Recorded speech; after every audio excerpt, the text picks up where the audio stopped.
The U.S. and China have agreed to suspend their tit-for-tat shipping fees for 1 year, a move aimed at easing the shipping costs and supply chain disruptions caused by their earlier fees. Washington says this pause supports its push to rebuild U.S. shipbuilding industry, while Beijing has responded by freezing its own reciprocal charges. I'm Johanna Bota, and joining me today to discuss the latest developments is Tom Beney, Vice President of Ocean Freight at StoneX. Tom, thank you for being with us today on such short notice. Thank you.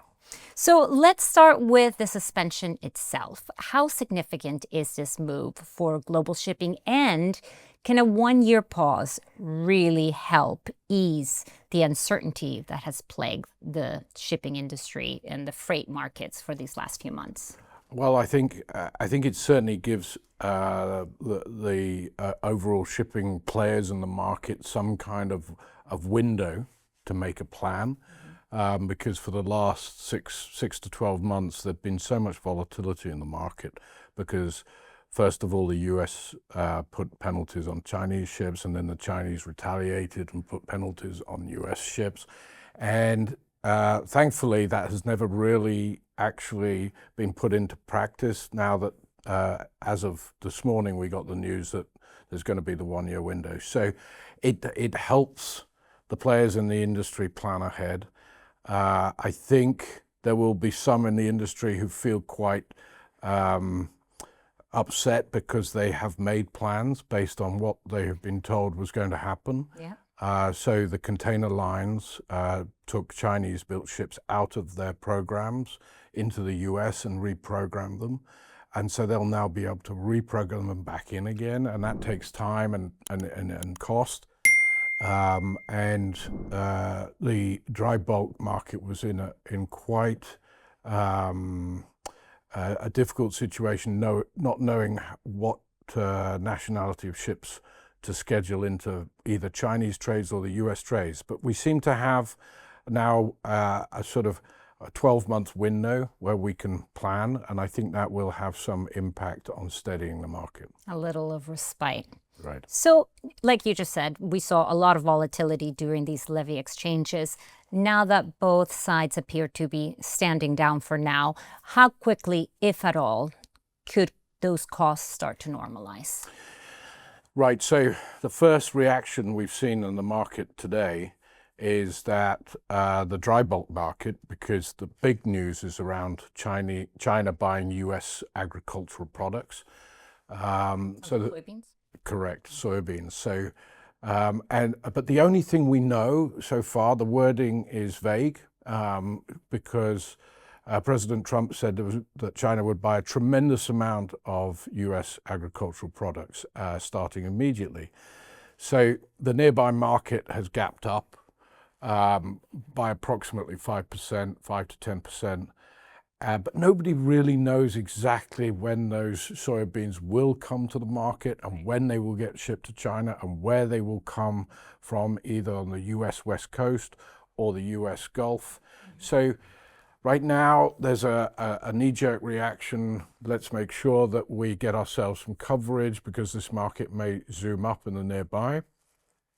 And it'll take a bit of time before we really see the programs hit the grain elevators where they're exported from and then transported to China. So I think the news is positive for dry bulk, but it remains to be seen exactly what a tremendous amount of soybeans means in the nearby programs. So from your perspective then, Tom, is this a genuine step towards easing maritime tensions or just a tactical pause?